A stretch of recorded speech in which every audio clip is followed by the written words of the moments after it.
Welcome back to Korean Step by Step. In this lesson, we'll cover in Korean when the subject of a sentence is socially superior to the speaker.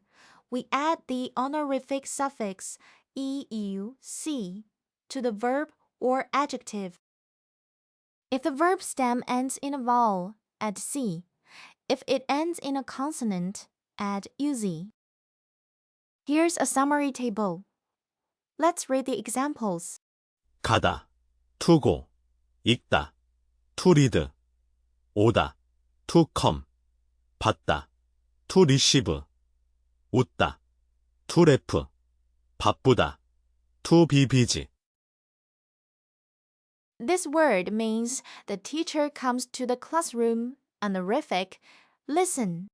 선생님께서 교실에 오십니다. This word means grandfather reads the newspaper. Honorific, listen. 할아버지께서 신문을 읽으세요.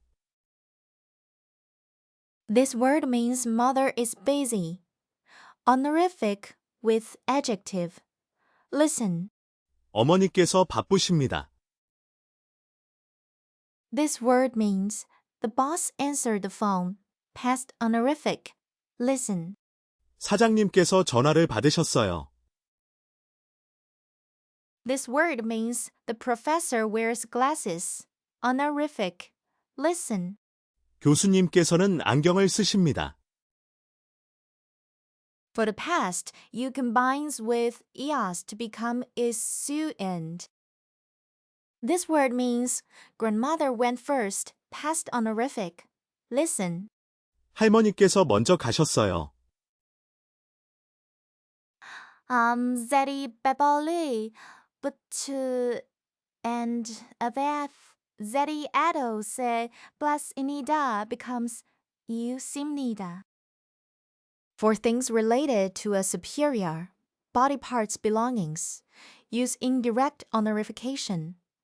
Do you have time, teacher? Never use about yourself, x, n, in, o. Now let's practice. Read this out loud before I do.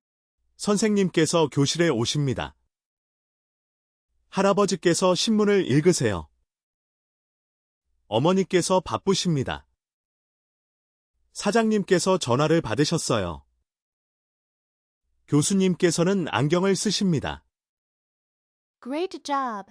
Try them again on your own. Let's recap what we covered today.